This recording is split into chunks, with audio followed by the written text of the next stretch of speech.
Qala al-mu'allif rahimahullahu ta'ala wa nafa'ana bihi wa bi ulumihi fid dharaini amin. Sampailah kita pada hadis yang ke-84 dari kitab Bulughul Maram.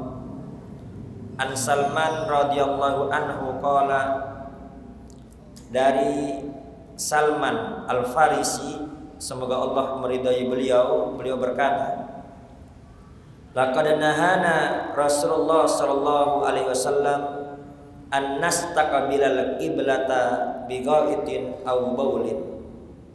Sungguh Nabi kita Muhammad sallallahu alaihi wasallam telah melarang kami untuk menghadap kiblat bighaitin aw baulin, baik itu buang hadas besar, baik itu buang hadas besar maupun buang hadas kecil. Nastaqbilal kiblah maksudnya, jadi kita dilarang kemaluan kita ini ketika buang hadas besar, ya, itu menghadap ke arah kiblat. Jadi kemaluan kita dilarang menghadap ke arah kiblat, baik buang hadas besar maupun buang hadas kecil. Aw nastanjiya bil yamin, atau istinja dengan tangan kanan. Jadi Nabi besar Muhammad melarang kita buang air besar, maksudnya bukan hadas besar. Nabi besar Muhammad melarang kita buang air besar maupun buang air kecil itu menghadap ke arah kiblat. Dan juga Nabi besar Muhammad melarang kita istinja menggunakan tangan kanan. Kemarin sudah kita bahas. Aw nastanjiya bi aqalla min thalathati ahjarin. Dan juga Nabi besar Muhammad melarang istinja cebok hanya dengan kurang dari 3 batu. Jadi apabila tidak ada air, ya, itu paling sedikit dengan 3 batu, nggak boleh kurang dari 3 batu. Aw nastanjiya bi raji'in aw almin, atau Nabi besar Muhammad melarang kita istinja dengan kotoran yang sudah kering. Aw azmin, atau istinja menggunakan tulang. Rawahu Muslim, hadis riwayat Imam Muslim. Walisab'ati an Abi Ayyub Al-Ansari radhiyallahu anhu, dan riwayat imam yang 7 dari Abu Ayyub Al-Ansari, semoga Allah meridhai beliau, wala tastaqbilul qiblata bighaitin aw baulin, janganlah kalian semua menghadap ke arah kiblat ketika buang air besar maupun buang air kecil, walakin syarriku aw gharribu, akan tapi menghadaplah ke arah timur atau ke arah barat. Ini bingung gak Pak? Ini kita dilarang untuk menghadap ke arah kiblat. Jadi jangan sampai ketika kita buang hadas besar, buang air besar ataupun buang air kecil, jangan sampai kemaluan kita menghadap ke arah kiblat. Akan tapi menghadaplah ke timur atau menghadap ke barat. Barat di mana? Sono, berarti menghadap kiblat. Nah, nanti kita jelaskan. Al-makna al-ijmali, makna secara global. Yu'allimunar Rasul sallallahu alaihi wasallam adaba qada'il hajah. Jadi Nabi besar Muhammad sallallahu alaihi wasallam mengajarkan kepada kita adab-adab buang hajat. Bayangkan, jangankan adab-adab di majelis ilmu, di kamar mandi aja kita diajarkan adab, apalagi di majelis ilmu. Di kamar mandi aja kita harus beradab, apalagi di majelis ilmu. Nah, ini Nabi kita Muhammad SAW mengajarkan kita adab-adab ketika buang hajat. Kama ya'muruna bi ta'dhimi sya'airillah fala yastaqbilul qiblah wa la yastadbirha. Jadi Nabi besar Muhammad mengajarkan kita adab-adab buang hajat, sebagaimana Nabi besar Muhammad memerintahkan kepada kita untuk menghormati syiar-syiar Allah, yaitu janganlah menghadap ke kiblat atau membelakangi kiblat. Jadi kiblat itu adalah syiar Allah. Ya, kiblat adalah sesuatu hal yang dimuliakan. Jangan sampai ketika kita buang hajat kita menghadap ke kiblat atau kita membelakangi kiblat. Man yuridu qada al-haja wa la yastanji bi yaminih. Dan bagi orang yang ingin buang hajat juga jangan istinja dengan tangan kanan. Syianatan laha, sebagai bentuk penghormatan, menjaga tangan kanan jangan sampai terkena kotoran, karena tangan kanan nanti ini tugasnya untuk mengambil makanan. Wala yastanji bi aqalla min thalathati ahjar, dan juga jangan istinja kurang dari 3 batu. Jadi apabila kita berada di hutan atau berada di gunung, ya, maka ketika tidak ada air kita diperbolehkan istinja dengan batu. Akan tapi tidak boleh kurang dari 3 batu. Jadi seandainya kita istinja, ini baru 2 batu udah bersih. Kita istinja baru 2 batu udah bersih, cuman sedikit yang keluar. Cuman 2 batu udah bersih. Ini nggak boleh. Cuman 2 batu, tambahin 1 lagi. Jadi paling sedikit itu dengan 3 batu. Ya kalau sekarang ini kita misalnya ada di hotel atau ada di pesawat, ya. Kalau sekarang tuh yang menduduki batu adalah tisu. Ya, jadi nggak ada air, adanya cuman tisu. Nah, kita istinja dengan tisu. Baru 2 tisu udah bersih. Nggak boleh cuman 2 tisu saja. Paling sedikit 3 tisu. Ya, tapi kalau 3 tisu belum bersih, tambahin lagi. 10 tisu belum bersih, tambahin lagi sampai bersih. Jadi 3 ini minimal 3. Meskipun 1 bersih, 2 bersih, tetap tambahin 3. Tapi kalau belum bersih, terserah sampai berapapun, yang penting sampai bersih. Sampai kira-kira tinggal bekas yang mana nggak bisa hilang kecuali dengan air, maka udah dianggap suci. Kan tentunya kalau pakai tisu kan nggak sebersih dengan air, ya pasti ada bekas-bekas. Nah ini bekas-bekas nggak bakal hilang nih, mau pakai tisu berapa kali nggak bakal hilang kecuali dengan air, maka itu sudah dianggap suci. Ya, jadi intinya di dalam agama kita alat untuk membersihkan kemaluan ketika habis buang kotoran itu dengan air. Apabila tidak ada air, boleh menggunakan batu atau menggunakan apapun yang penting bisa mengangkat najis. Ya. Pertama itu syaratnya sesuatu yang keset, bukan sesuatu yang licin. Jadi cari batu yang keset. Kayak batu apa tuh? Batu koral, ya. Jangan batu cincin. Batu cincin licin, ini nggak bisa mengangkat kotoran, ya. Dan juga nggak bisa pakai kaca itu licin, nggak bisa. Ya, tulang juga licin, nggak bisa. Lagi pula tulang itu adalah nanti makanan jin, nanti dibahas.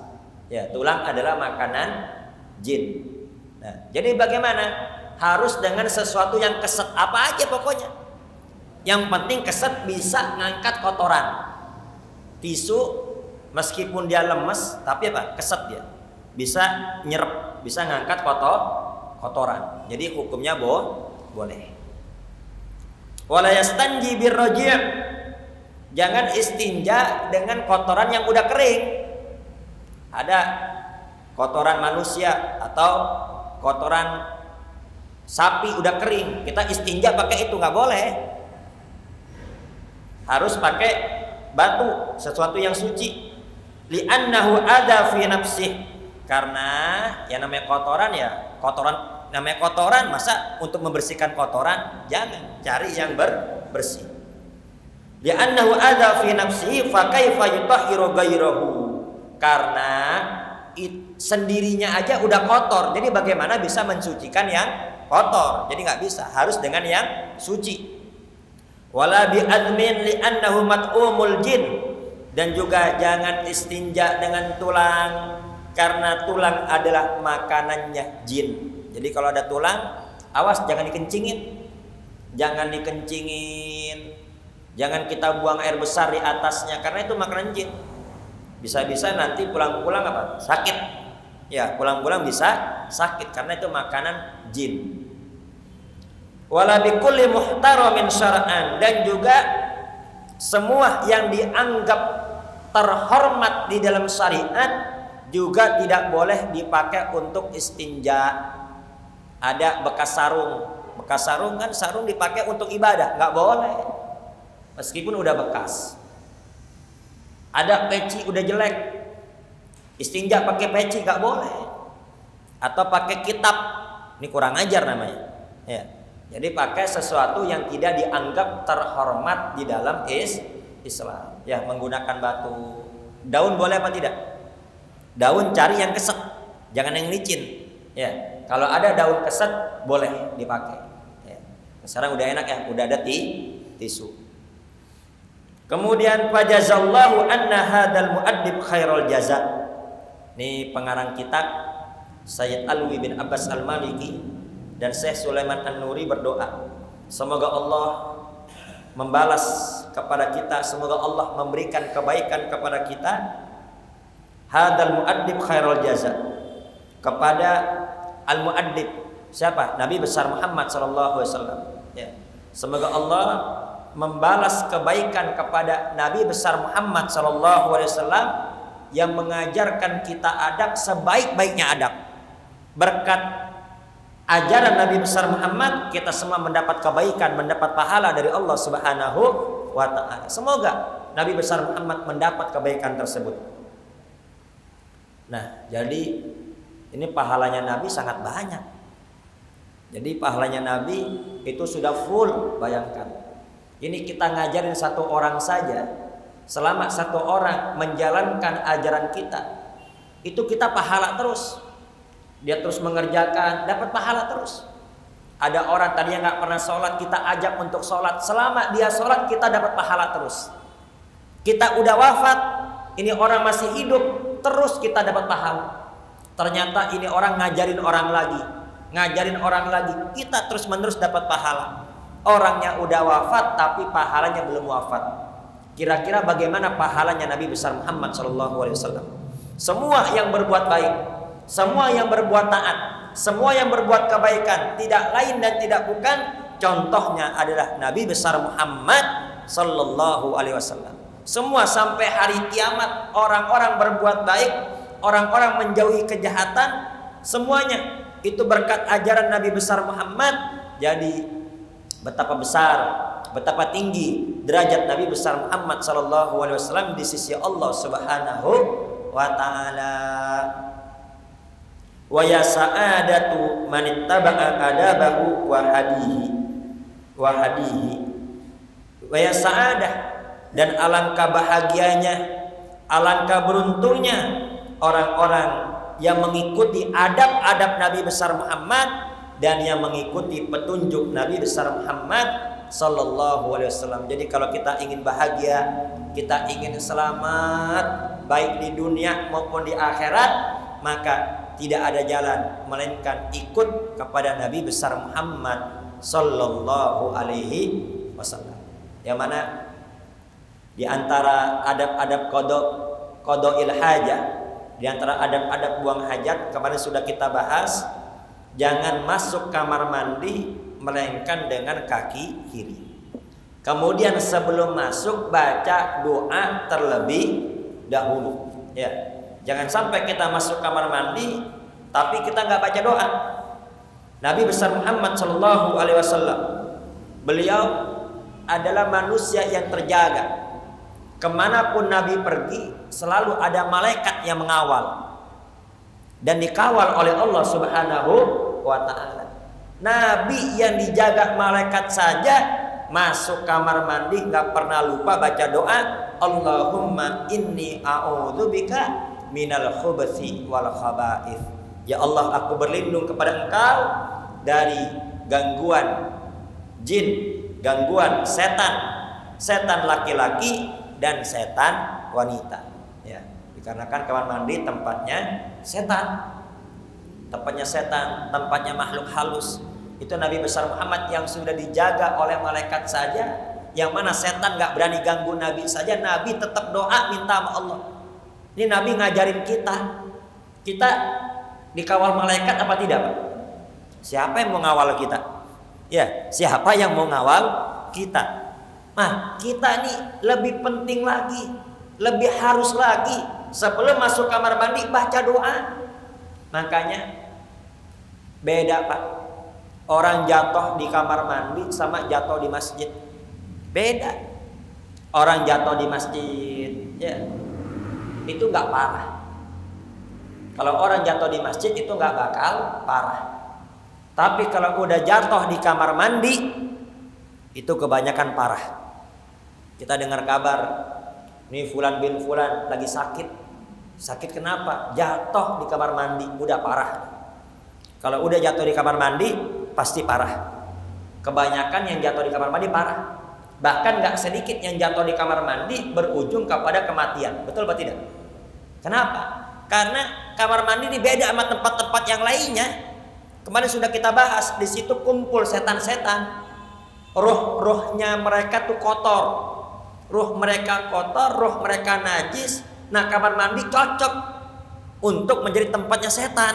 Makanya orang kalau jatuh di kamar mandi udah pasti parah. Kenapa? Itu tempatnya kotor, ya, tempatnya makhluk halus, kebanyakan parah, sakitnya pasti parah. Semoga kita semua dilindungi oleh Allah Subhanahu wa taala. Makanya Nabi tegaskan kepada kita semua, jangan sampai masuk kamar mandi tanpa membaca doa, berlindung kepada Allah Subhanahu wa taala agar kita semua dijaga. Beda sama jatuh di masjid. Jatuh di masjid ya insya Allah nggak apa-apa. Tapi kalau udah jatuh di kamar mandi itu terkadang bisa stroke, ya, bahkan bisa berujung kepada kematian. Karena di situ banyak makhluk halus. Fiqhul hadis. Fikih dari hadis ini yang pertama, al-man'u min istiqbalil qiblah wastidbariha waqta qada'il hajah fil khala'. Jadi Nabi besar Muhammad dalam hadis ini melarang kita menghadap kiblat, nih kemaluan kita ngadep kiblat, atau kemaluan kita membelakangi kiblat. Nih, bokong kita membelakangi kiblat. Jadi nggak boleh menghadap kiblat, nggak boleh membelakangi kiblat. Kapan ini? Waktu kita buang hajat. Fil khala', di tempat yang lapang tanpa bangunan. Ya, di tempat yang lapang tanpa ada bangunan, ya, seperti di hutan, seperti di kebun, seperti di gunung. Ini tanpa ada bangunan, kita buang hajat, itu kita dilarang menghadap kiblat atau membelakangi kiblat. Amma fil bunyani, adapun kalau buang hajatnya di dalam bangunan, karena sekarang udah di dalam bangunan semua nih, ya. Amma fil bunyani fala ba'sun, fala ba'sa. Kalau di dalam bangunan itu nggak masalah, ya. Di dalam bangunan ternyata toiletnya itu menghadap kiblat atau membelakangi kiblat, itu tidak masalah. Wa hadza madhab Malik was Syafi'i. Ini madhabnya Imam Malik dan madhab Imam Syafi'i. Kalau di dalam bangunan itu tidak ada larangan, ya. Jam'an baina ahaditsil man'i wal jawaz. Beliau menggabungkan antara hadis larangan dan hadis yang membolehkan.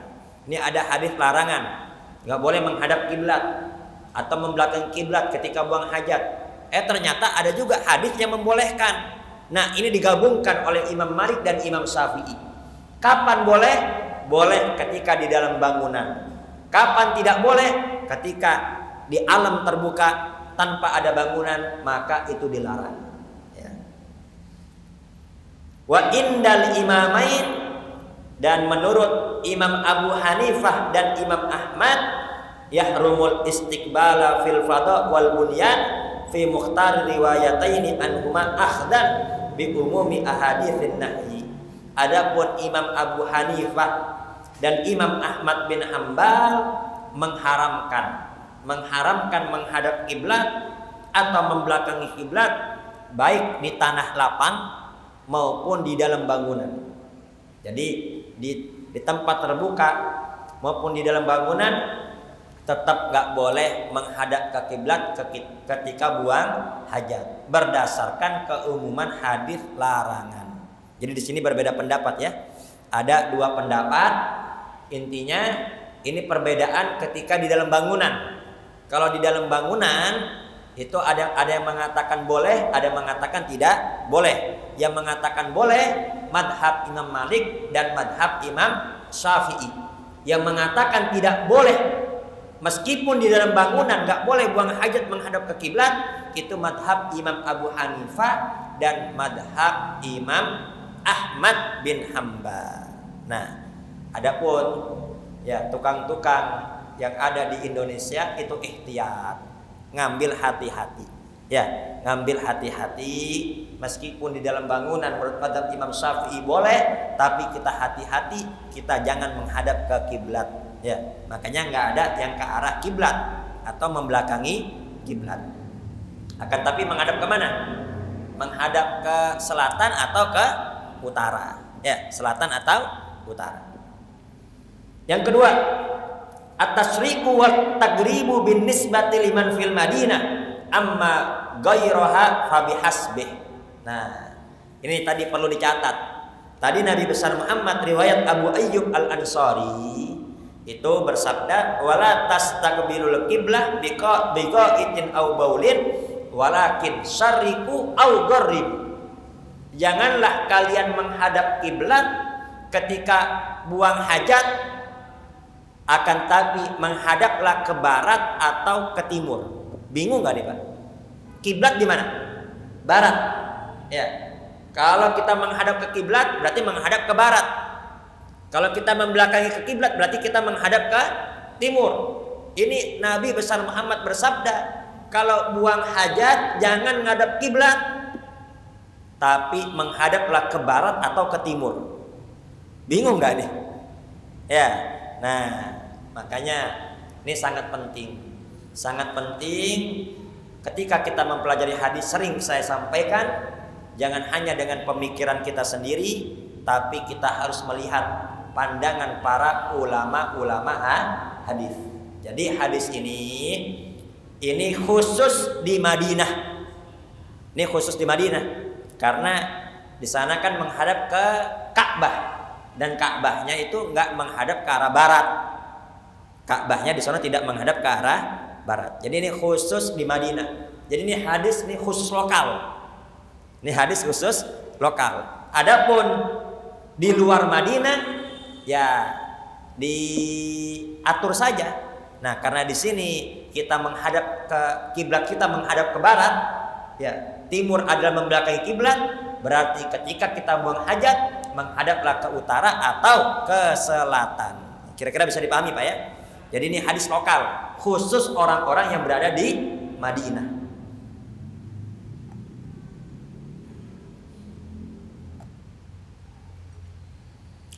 Selanjutnya, yang ketiga, masru'iyatul istinja'i bil hijarah.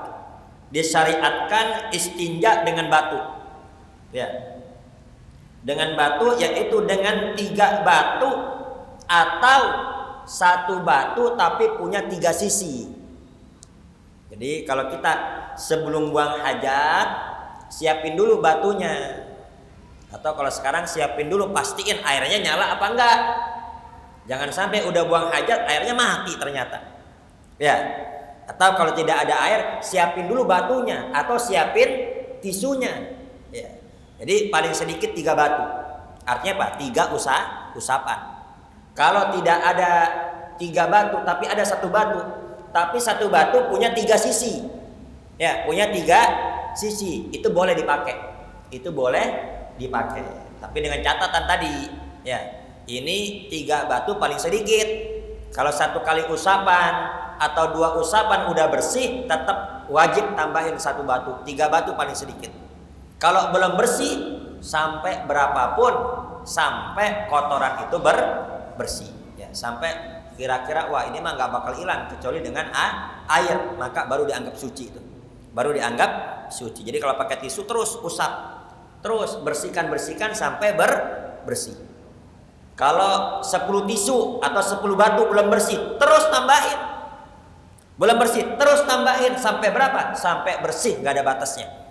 Ya. Indah Syafi'iyah wal Hanabilah. Ini menurut madhab Imam Syafi'i dan madhab Imam Hambali. Jadi paling sedikit 3 batu paling sedikit. Ya. Wa inda Malik wa Abi Hanifah.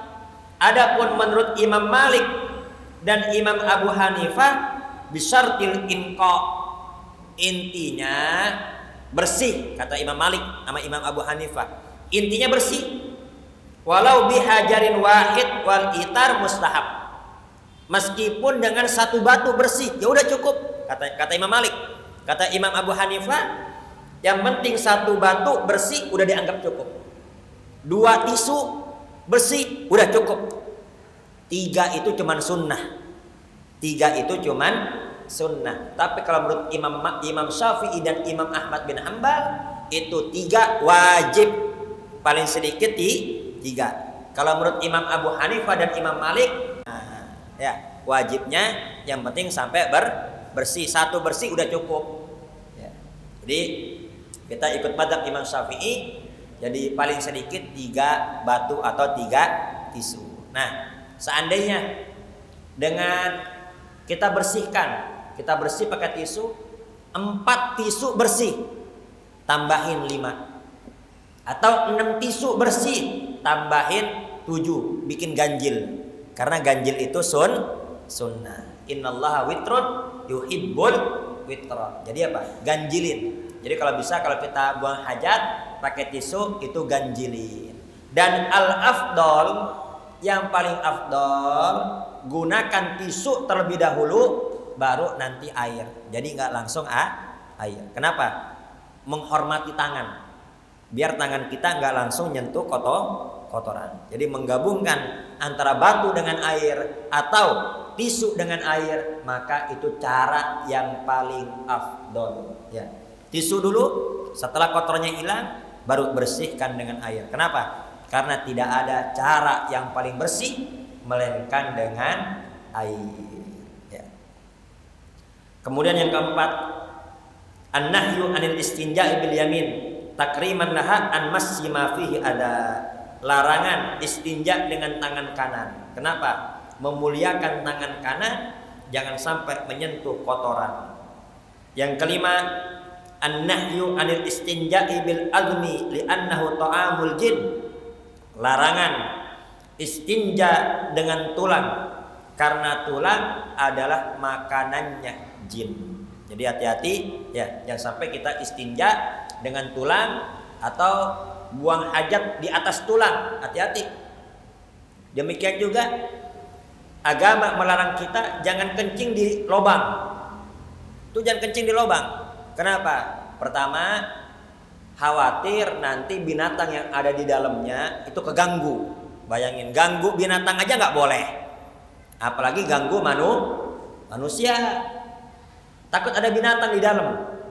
Kita kencing, banjir dia. Ya. Dan juga lubang itu tempatnya jin. Lubang itu tempatnya jin. Ada sahabat ya, kencing di lubang, kemudian dipanah oleh jin dan mati seketika itu juga. Ya, mati seketika itu juga. Makanya hati-hati ya. Kalau buang hajat, hati-hati. Ya bukan numpang-numpang, baca tadi, Allahumma inni a'udzubika minal khubuthi wal khaba'ith. Jangan di lubang. Cari, tapi apa? Cari tempat ya, tempat jangan di tempat di jalan, jangan di jalan. Makanya kalau orang-orang yang naik gunung, nih, Serama kan sering naik gunung ya, itu nggak boleh buang hajat di jalan. Itu nggak sedikit yang buang hajat di jalan tiba-tiba kesambet, betul nggak? Iya, memang dilarang kan pelajaran yang lalu, nggak boleh buang hajat di jalan atau di bawah pohon yang rindang biasa tempat berteduh. Jangan. Ya, cari yang nggak dilalui orang dan juga jangan di lubang. Dan dianjurkan itu tanahnya kita gemburin dulu tuh. Tanah tuh kita gemburin dulu. Biar apa? Ketika kita buang hajat itu nggak muncrat. Ya, biar nggak muncrat karena kan di gunung itu kan nggak ada air, susah air. Jadi jangan sampai muncrat. Kalau di kamar mandi muncrat kita gampang tinggal bersihkan. Ya, digemburin dulu tanahnya, baru buang hajat. Semoga Allah Subhanahu wa taala selamatkan kita semua. Amin. Kemudian an-nahyu anil istinja'i birrawthi li'annahu najis. Dan juga larangan istinja dengan kotoran sendiri ataupun kotoran hewan. Enggak boleh. Kenapa? Karena kotoran najis, mana bisa membersihkan najis. Rawil hadis. Perawi hadis ini adalah Salman Al-Farisi. Jadi Salman dari Persia. Ya. Abu Abdullah wa yuqal lahu Salman Al-Khair, maula Rasulullah. Namanya Salman Al-Farisi. Tapi apa? Itu disebut Salman Al-Khair, Salman orang baik. Ya, Salman orang baik. Ini Salman bukan hanya orang baik, tapi dia orang yang cerdas. Ya, maula Rasulullah, budaknya Rasulullah sallallahu alaihi wasallam, asluhu min Faris. Asalnya beliau dari Persia. Beliau ini anak orang kaya. Bapaknya itu pejabat di Persia. Salman Al-Farisi orang yang tinggi besar. Dadanya bidang, orang yang tinggi besar, tangannya juga besar. Ya. Ini kira-kira kalau orang begini orang kuat apa tidak? Kuat. Ya. Orang kuat Salman Al-Farisi. Anaknya orang kaya. Bapaknya gubernur di Persia. Dan Salman Al-Farisi mendapat tugas dari bapaknya untuk menjaga api. Jadi di Persia itu ada api. Ada api yang gak pernah padam. Dijaga. Gak pernah matinya karena dijaga. Dijadikan Tuhan, disembah itu api, dijaga. Nah, Salman ini dapat tugas dari bapaknya, kamu jaga ini api jangan sampai mati. Makanya ketika lahirnya Nabi besar Muhammad SAW, itu api yang gak pernah padam 1000 tahun tiba-tiba padam saat lahirnya Nabi besar Muhammad SAW. Nah, Salman kesehariannya menjaga api, Tuhannya dijaga. Kan aneh ini. Tuhannya dijaga, bukan Tuhan menjaga dia, dia menjaga Tuhan. Nah, bapaknya punya tanah di suatu daerah. Ya Salman, coba kamu lihat tanah bapak. Kamu ke sana lihat tanah bapak. Kemudian di tengah perjalanan dia ngelihat orang-orang Nasrani sedang ibadah. Jadi ada gereja, orang-orang Nasrani sedang ibadah. Dia masuk. Dia Salman masuk dia. Masuk ngelihat orang-orang Nasrani sedang sembahyang, sedang ibadah, didengerin bacaan-bacaannya. Kemudian apa? Kata Salman, ini agama lebih bagus dibanding agama saya. Ini agama saya cuma nyembah api doang, api dijagain. Ini lebih bagus dibanding agama saya. Akhirnya dia nanya-nanya Salman. Kemudian apa? Salman bertanya, ini agama berasal dari mana? Ya, kami berasal dari Syam dan kami akan pergi ke Syam. Kemudian apa kata Salman? Saya pengen ikut. Nah, ternyata apa? Baru rencana mau ikut, ternyata bapaknya sudah memerintahkan anak buahnya untuk mencari Salman. Karena nggak pulang-pulang. Ini mana nih anak ini? Suruh lihat tanah tapi nggak pulang. Ditangkap Salman, dibawa pulang. Tahu bapaknya. Ternyata ini masuk gereja, bergaul dengan orang-orang Nasrani. Bapaknya khawatir ini pindah agama, ini Salman dipenjara, diikat kakinya dengan rantai, dipenjara. Tapi Salman orang cerdas. Salman ngirim surat, bilang kepada orang-orang Nasrani, tunggu saya, saya pengen ikut kepada kalian. Akhirnya apa? Gak lama Salman Al-Farisi berhasil bebas dari penjara, ikut orang-orang Nasrani. Akhirnya pergi ke Syam, ikut orang-orang Nasrani. Nah, sampai di sana bertemu dengan uskupnya. Bertemu dengan uskupnya, belajar dengan uskupnya, belajar agama Nasrani. Tapi ini uskup dapat uskup yang nggak beres. Jadi itu sedekah dari jamaah itu dimakan sendiri. Ini dapat uskup yang tidak beres. Kemudian apa? Nggak lama nih uskup wafat meninggal, ganti uskup baru. Uskup barunya orang soleh. Ya ini Nasrani masih asli Pak. Ya masih kitab Injil masih asli. Injil masih asli. Nah itu belajar itu Salman dengan uskup tersebut. Ini uskup yang soleh. Akhir hayat uskupnya wafat. Uskupnya wafat diganti dengan uskup yang baru lagi. Uskupnya soleh juga. Ketika sudah tua, uskupnya menjelang akhir usia, ini Salman bertanya, wahai uskup, saya kepada siapa lagi saya belajar? Ini saya nggak tahu. Sekarang ini ada gak yang soleh seperti kamu? Oh, ada kawan saya. Ada kawan saya di daerah ini dan itu, kamu ke sana, dia orang soleh. Akhirnya pergi ke sana. Ini meninggal uskupnya, dia belajar lagi kepada uskup yang baru. Belajar di sana, berkhidmat. Sampai menjelang ajal, udah tua sepuh menjelang ajal, ditanya lagi, wahai uskup, saya ikut siapa lagi di dunia ini yang soleh seperti kamu? Siapa lagi? Saya nggak tahu. Saya nggak tahu siapa lagi selain saya. Tapi kamu tunggu saja.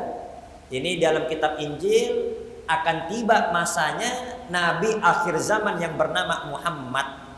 Ya, yang berada di kota yang banyak pohon kurmanya, yaitu Madinah ya. Nah, kamu nanti pergi ke sana. Tunggu Nabi akhir zaman.